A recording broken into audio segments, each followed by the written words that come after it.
Hello friends, welcome to MM updates info channel. Friends మనకి postal department సంబంధించి GDS గ్రామీణ డాక్ సేవక్ పోస్టుల గురించి మనకి నోటిఫికేషన్ అయితే అఫీషియల్గా సైట్లో రిలీజ్ చేయడం జరిగిందనమాట. డీటెయిల్గా అయితే ఈ వీడియోలో ఎక్స్ప్లెయిన్ చేస్తాను ఫ్రెండ్స్. వీడియో ఎండ్ వరకు చూడండి, మంచి ఇన్ఫర్మేషన్ అయితే ఉంటుంది. అండ్ అంతకన్నా మనకు చిన్న రిక్వెస్ట్, మన ఛానల్ని ఎవరైతే కొత్తగా చూస్తున్నారో ఛానల్ అయితే సబ్స్క్రైబ్ చేసుకోండి ఫ్రెండ్స్. ఇక లేట్ చేయకుండా మనము వీడియోలోకి వెళ్ళిపోదామండి. ఫ్రెండ్స్ మనకి వెబ్సైట్ అయితే ఇదనమాట, ఇండియా పోస్ట్ gdsonline.gov.in ఓపెన్ చేస్తే క్రోమ్లో మనకు ఈ విధంగా అయితే ఓపెన్ అవుతుంది అనమాట.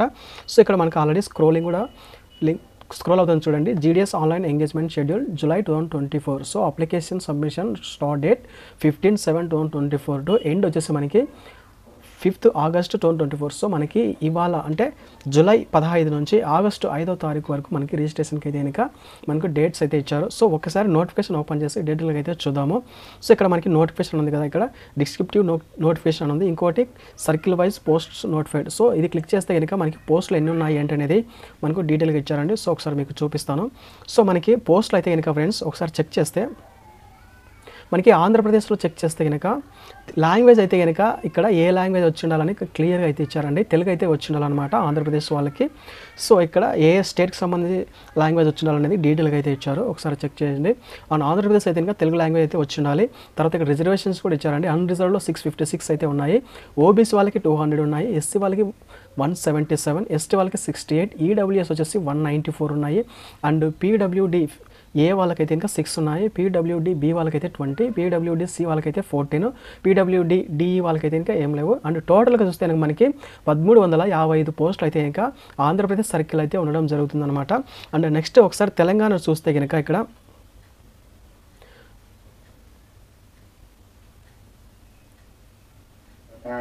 సో ఇక్కడ తెలంగాణ చూస్తే కనుక 981 పోస్టులు అయితే ఉండడం జరిగిందనమాట. సో మనకి టోటల్గా మనకు ఇండియా వైజ్గా చూస్తే కనుక 44,228 పోస్టులు అయితే ఉండడం జరిగింది ఫ్రెండ్స్. సో ఇది అనమాట స్టేట్కి సంబంధించి సపరేట్గా ఇచ్చారనమాట, ఏ స్టేట్కి ఆ స్టేటో. సో ఒకసారి తెలంగాణ వాళ్ళు ఆంధ్ర వాళ్ళు చెక్ చేసుకున్నాను అనమాట. అండ్ నెక్స్ట్ చూస్తే కనుక ఒకసారి నోటిఫికేషన్ చూద్దామండి. సో ఇక్కడ నోటిఫికేషన్ చూస్తే కనుక Gramin Dak Sevak online engagement schedule July 2024. So మనకి వెబ్సైట్లో ఆన్లైన్లో అప్లై చేసుకోవడానికి ఇది అనమాట సైట్ ఫ్రెండ్స్. ఈ సైట్లోకి వెళ్ళి మనము లింక్ క్లిక్ చేసి మనం డైరెక్ట్గా అప్లై చేయొచ్చు అనమాట. అండ్ నెక్స్ట్ చెక్ చేస్తే ఇక్కడ మనకి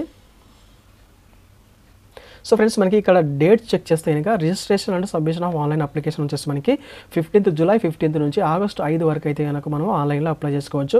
ఇన్ కేస్ ఎడిట్ లేదా కరెక్షన్ ఏమైనా చేసుకోవాలనుకుంటే కనుక మన అప్లికేషన్ సంబంధించి సో 6th August నుంచి మనకు 8th వరకు అయితే ఇచ్చారు. ఆగస్టు 6th to 8th అయితే కనుక మనం అప్లికేషన్ అనేది కరెక్షన్ చేసుకోవడానికి మనకి ఛాన్సెస్ అయితే ఉంటుందన్నమాట. అండ్ మనకు క్వాలిఫికేషన్స్ అండ్ ఒకసారి చెక్ చేద్దామండి. ఇక్కడ చూస్తే కనుక మనకి జాబ్స్ డిస్క్రిప్షన్ ఏంటంటే కనుక బ్రాంచ్ పోస్ట్ మాస్టర్ బీపీఎం అంటారండి. అండ్ నెక్స్ట్ చూస్తే కనుక assistant branch post master.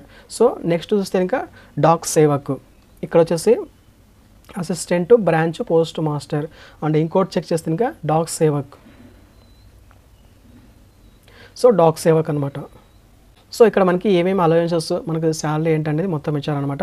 So BPM branch post మాస్టర్కి అయితే కనుక మనకు 12,000 నుంచి 29,380 రూపాయల వరకు అయితే మనకు శాలరీ అనేది రావడం జరుగుతుంది. డాక్ సేవక్ లేదా అసిస్టెంట్ బ్రాంచ్ పోస్ట్ మాస్టర్ అయితే కనుక 10,000 నుంచి 24,470 రూపాయల వరకు అయితే మనకి రావడం జరుగుతుంది అనమాట. అండ్ ఇక్కడ ఎలిజిబిలిటీ చెక్ చేస్తే కనుక ఏజ్ చెక్ చేస్తే ఫ్రెండ్స్ ఇక్కడ మనకి మినిమం 18 సంవత్సరాల నుంచి 40 సంవత్సరాల వరకు అయితే కనుక మనము అప్లై చేసుకోవచ్చు అనమాట. సో 18 నుంచి 40 సంవత్సరాలు అండ్ ఏజ్ రిలాక్సేషన్స్ కూడా అయితే ఇచ్చారండి. సో అవి కూడా ఒకసారి మీకు చూపిస్తాను. సో ఎస్సీ ఎస్టీ వాళ్ళకైతే కనుక ఏజ్ రిలాక్సేషన్ 5 years అయితే ఇచ్చారు. అండ్ ఓబీసీ వాళ్ళకైతే కనుక 3 years ఇచ్చారు. So EWS economically weaker section వాళ్ళకైతే కనుక ఏం లేదని ఇచ్చారు. అండ్ ఫిజికల్లీ ఛాలెంజ్ పర్సన్స్కి అయితే 10 years ఇచ్చారనమాట. పర్సన్స్ విత్ డిజబిలిటీస్ వచ్చేసి 13 years ఇచ్చారు. డిజబిలిటీ అంటే పీడబ్ల్యూ ప్లస్ ఎస్సీ ఎస్టీ అంటే ఎస్సీ ఎస్టీ ఉండి ఫిజికల్లీ ఛాలెంజ్ పర్సన్స్ ఉంటే వాళ్ళకి 15 years అయితే ఇవ్వడం జరుగుతుందన్నమాట. ఇది అనమాట ఏజ్ రిలాక్సేషన్ సంబంధించి. అండ్ క్వాలిఫికేషన్ కూడా చెక్ చేస్తే ఫ్రెండ్స్ 10th క్లాస్ ఉంటే సరిపోతుందన్నమాట. సో 10th క్లాస్ పాస్ అయ్యండి 18 సంవత్సరాలు ఎవరికైతే ఉంటాయో ప్రతి ఒక్కరు కూడా ఈ పోస్టులకు అయితే కనుక అప్లై చేసుకోవచ్చు. ఎడ్యుకేషనల్ క్వాలిఫికేషన్ చెక్ చేస్తే కనుక educational qualification for engagement of GDS secondary school examinations pass certificate. So SSC pass అయితే చాలండి. 18 సంవత్సరాల నుండి ఎస్ఎస్సి పాస్ అయితే కనుక ఎవరైనా కూడా మేల్ ఫీమేల్ తండ్రి male female and Telangana Andhra Pradesh సంబంధించిన వాళ్ళు ఎవరైనా కూడా ఈ యొక్క నోటిఫికేషన్ సంబంధించి అప్లై చేసుకోవచ్చు అనమాట. అండ్ ఇక్కడ చూస్తే కనుక అదర్ స్కిల్స్ అయితే కొన్ని క్వాలిఫికేషన్స్ అయితే అడిగారు ఇచ్చారనమాట. సో ఇక్కడ అదర్ క్వాలిఫికేషన్ చెక్ చేస్తే కనుక నాలెడ్జ్ ఆఫ్ కంప్యూటర్ నాలెడ్జ్ ఉండాలి అండ్ సైకిల్ తొక్కడం వచ్చి ఉండాలండి. So adequate means of livelihood. And next check చేస్తే కనుక రిజర్వేషన్స్ కూడా ఉంటాయని మెన్షన్ చేశారు. అండ్ ఇక్కడ చూస్తే కనుక ఇంకా సో ఎలా అప్లై చేసుకోవాల్సినది ఏంటనేది డీటెయిల్గా అయితే ఇక్కడ ఇచ్చారనమాట. సో ఈ లింక్ అనేది మీరు ఇక్కడ ఉన్నటువంటి సైట్ ఏదైతే ఉందో సో ఈ సైట్లోకి వెళ్ళి మీరు అప్లై చేసుకోవాల్సి ఉంటుందన్నమాట. అండ్ నెక్స్ట్ చెక్ చేస్తే కనుక ఏంటంటే మీకు వచ్చిన 10th క్లాస్ మార్క్స్ ఆధారంగా మెరిట్ లిస్ట్ అయితే తీయడం జరుగుతుందన్నమాట. సో ఇక్కడ చూస్తే కనుక the list of applications short listed for engagement will be released by the department on it's website. So వెబ్సైట్లో అయితే కనుక షార్ట్ లిస్ట్ అయితే కనుక పెడతారనమాట. నెక్స్ట్ ఏంటంటే ఎవరైతే షార్ట్ లిస్ట్ అయి ఉంటారో వాళ్ళకి ఏంటంటే ఫిజికల్ వెరిఫికేషన్ అంటే ఎస్ఎంఎస్ అయితే కనుక పంపించడం జరుగుతుందన్నమాట. మీరు ఏదే మొబైల్ నెంబర్ ఇచ్చింటారో ఆ యొక్క మొబైల్ నెంబర్కి. సో అదనమాట. ఇంకా నెక్స్ట్ చెక్ చేస్తే ఇక్కడ ఇంకా వెరిఫికేషన్స్కి ఏమేమి తీసుకెళ్ళాలి ఏంటనేది ఇక్కడ క్లియర్గా అయితే ఇచ్చాడనమాట. Short listed candidates would require to attend the designated authority of physical verification of documents. So ఎవరైతే షార్ట్ లిస్ట్లో వాళ్ళ నేమ్స్ ఉన్నాయో వాళ్ళు వెరిఫికేషన్కి వచ్చేసి మార్క్ షీట్ ఉండాలి, తర్వాత ఐడి ప్రూఫ్ ఉండాలి, క్యాస్ట్ సర్టిఫికేట్ ఉండాలి, అప్లికేబుల్ అయితే physical certificate physical challenge persons వారు అప్లికేబుల్ అయితే వారికి కూడా సర్టిఫికేట్ ఉండాలి, తర్వాత ఈడబ్ల్యూ సర్టిఫికేట్ ఎవరికైతే అప్లికేబుల్ వాళ్ళు, తర్వాత ఇన్ కేస్ ట్రాన్స్జెండర్ అయితే ఆ సర్టిఫికేట్ ఉండాలి, తర్వాత date of birth proof already 10th క్లాస్లో ఉంటుంది కాబట్టి no problem. And medical certificate కూడా ఉండాలండి కంపల్సరీ. అండ్ నెక్స్ట్ చూస్తే ఇంకా certificate issued by the competent authority of respect of knowledge of tribal or in case tribal వాళ్ళైతే కనుక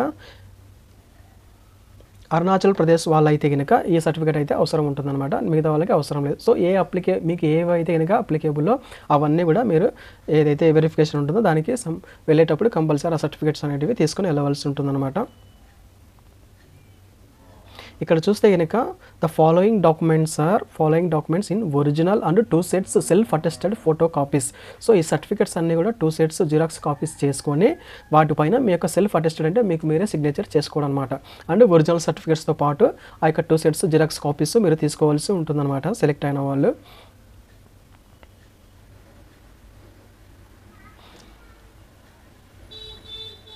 ఫ్రెండ్స్ ఇక్కడ మనకి ఒక నోట్ అయితే ఇచ్చారు, the department does not make any phone calls to the applications are short list. So క్యాండిడేట్స్కి ఎవరైతే select అయ్యారో వాళ్ళకి ఎటువంటి పరిస్థితులలో డిపార్ట్మెంట్ నుంచి ఫోన్లు చేయము అని మెన్షన్ చేశారు. సో ఈ మధ్య ఫ్రాడ్స్ జరుగుతూ ఉన్నాయి, ఎక్కువ అంటే అకౌంట్స్ నుంచి వాళ్ళు కాల్ చేసి మేము ఇలా పోస్టల్ డిపార్ట్మెంట్ నుంచి కాల్ చేస్తున్నామని. సో అలాంటివి ముందే జరగకుండా వీళ్ళేంటంటే ఒక నోట్ అయితే ఇచ్చారు, ఎటువంటి పరిస్థితులలో కూడా డిపార్ట్మెంట్ నుంచి కాల్స్ రావడం జరగదు అని వాళ్ళు మెన్షన్ చేశారనమాట. సో బీ కేర్ అనమాట. ఇంపార్టెంట్ పాయింట్స్ అయితే అవన్నమాట. సో ఇంకేమైనా డౌట్స్ ఉంటే కామెంట్ సెక్షన్లో కామెంట్ చేయండి ఫ్రెండ్స్, రిప్లై అయితే ఇస్తాను. సో అప్డేట్ అయితే ఇది అనమాట ఫ్రెండ్స్. వీడియో కనుక నచ్చితే లైక్ చేయండి, సపోర్ట్ చేయండి ఫ్రెండ్స్. Thanks for watching.